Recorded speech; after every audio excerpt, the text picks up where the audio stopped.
Campus protests at George Washington University in D.C. remained peaceful this morning.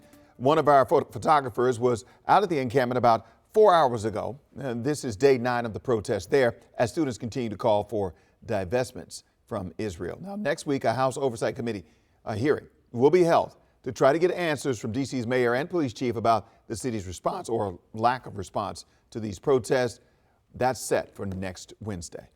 We've mentioned these local demonstrations are part of protests happening nationwide, calling for colleges and universities to cut business ties with Israel. Some of those demonstrations, they become violent as protesters clash with police and counter-protesters coast to coast. A tally by CNN finds more than 2,000 people have been arrested now nationwide since these protests began back on April 18th. President Joe Biden condemned the protests that have not remained peaceful. There's the right to protest, but not the right to cause chaos. Vandalism, trespassing, breaking windows, shutting down campuses, forcing the cancellation of classes and graduations. None of this is a peaceful protest.